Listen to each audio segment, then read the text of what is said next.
Good evening everyone. I welcome all of you in class 12th surface chemistry. Surface chemistry में मैं आप सभी का वेलकम करता हूं और ये क्लास 12th केमिस्ट्री का चैप्टर है। और सबसे पहले यहाँ पर कुछ डेफिनेशन है, बहुत इजी सी डेफिनेशन है। Definition of adsorption and related term. देखिए, एक होता है एड्जॉर्प्शन और एक होता है एब्जॉर्प्शन। एड्जॉर्प्शन का मतलब होता है, जैसे मान लीजिए आप बोर्ड में चौक से लिख रहे हैं तो वहाँ पर चौक जाकर के सरफेस पे ही एडजॉर्ब हो जा रहा है, मतलब सरफेस से रिलेटेड फिनोमिना है। लेकिन यदि चौक को पानी में डुबा देंगे तो पानी उसके पूरे अंदर तक पहुँच जाएगा, मतलब कि एब्जॉर्प्शन जो है वो बल्क फिनोमिना है। देखिए, adsorption the phenomena of increase in concentration at the surface due to molecular surface force is known as adsorption। तो एडजॉर्प्शन का मतलब क्या हुआ कि जब सॉलिड लिक्विड के कांटेक्ट में सॉलिड लिक्विड और गैस आए और उसके सरफेस में जा कर के वो चिपक जाए, एडजॉर्ब हो जाए, तो इस प्रोसेस को एडजॉर्प्शन बोलते हैं। डी और बी में देखिए, एब्जॉर्प्शन और एडजॉर्प्शन में डी और बी का अंतर है। इसमें और दूसरा एडजॉर्बेट, जैसे हम लोग सॉल्यूट लेते हैं सॉल्वेंट में घुल जाता है, वैसे ही एडजॉर्बेट जो है वो जा कर के एडजॉर्बेंट की सतह में चिपक जाता है। जैसे यहाँ पर चौक जो है वो जब बोर्ड में चिपक रहा है, मतलब कि एडजॉर्बेट चौक हो गया। The substance solid gas or liquid which are adsorbed on the surface of adsorbent are called adsorbate। मतलब कि जो सब्सटेंस सॉलिड लिक्विड और गैस में जा कर के एडजॉर्ब हो जाता है, चिपक जाता है, उसको बोलते हैं एडजॉर्बेट। नेक्स्ट है एडजॉर्बेंट। तो सॉलिड और liquid substance on the surface of which adsorption take place is called adsorbent.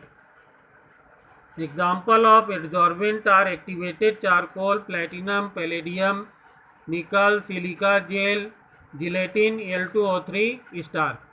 इसका मतलब क्या हुआ कि जब क्या है, सॉलिड और लिक्विड के कांटेक्ट में सॉलिड लिक्विड या गैस आते हैं और उसके केवल सरफेस में चिपक जाते हैं, तो सॉलिड या लिक्विड को बोला जाता है एड्जॉर्बेंट। जैसे चौक बोर्ड में चिपक जा रहा है तो बोर्ड यहाँ पर एड्जॉर्बेंट हो गया।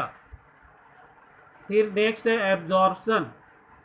एब्जॉर्प्शन और adsorption, when a substance is uniformly distributed throughout the body of a solid और liquid, the phenomena is called absorption. जब कोई सब्सटेंस किसी दूसरे सब्सटेंस के कांटेक्ट में आता है और उसे पूरी तरीके से डिस्ट्रीब्यूट हो जाता है, तो इसको बोलते हैं एब्जॉर्प्शन।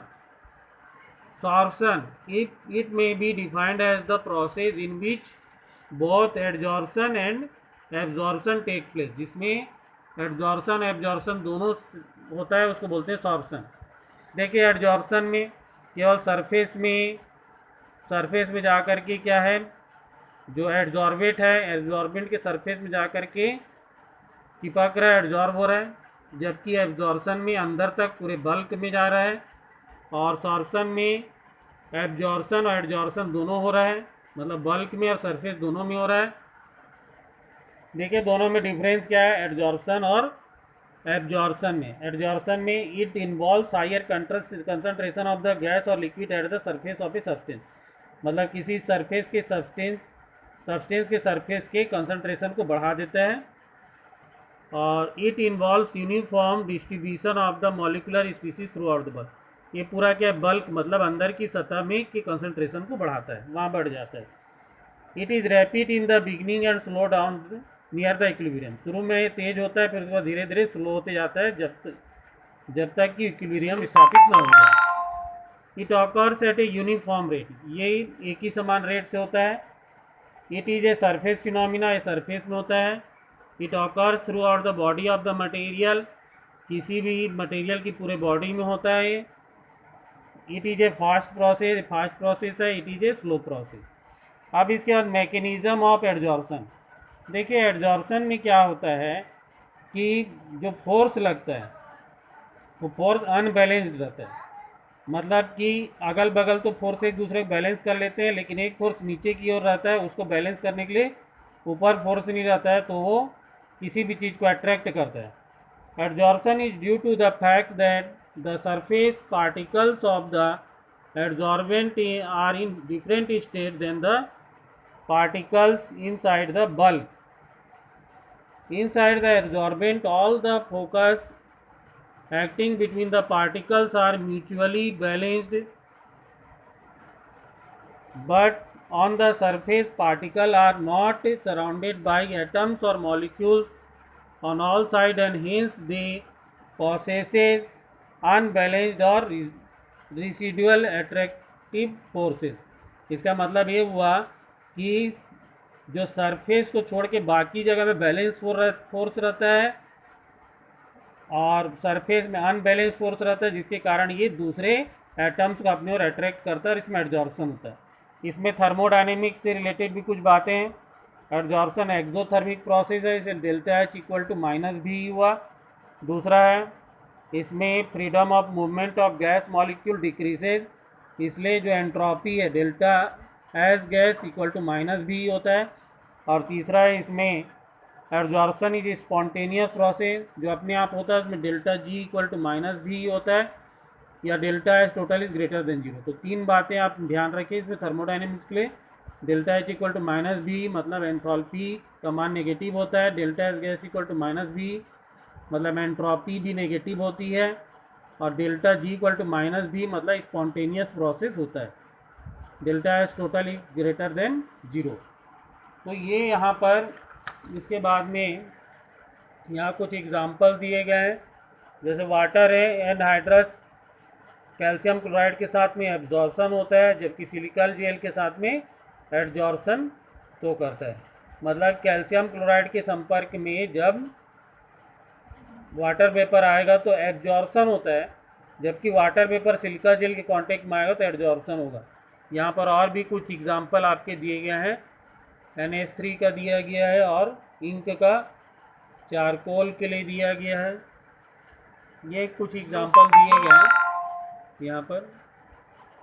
इसके बाद देखिए आप आ जाइए नेक्स्ट है टाइप्स ऑफ एडजॉर्प्शन। तो एडजॉर्प्शन दो प्रकार के होते हैं, फिजिकल एडजॉर्प्शन और केमिकल एडजॉर्प्शन।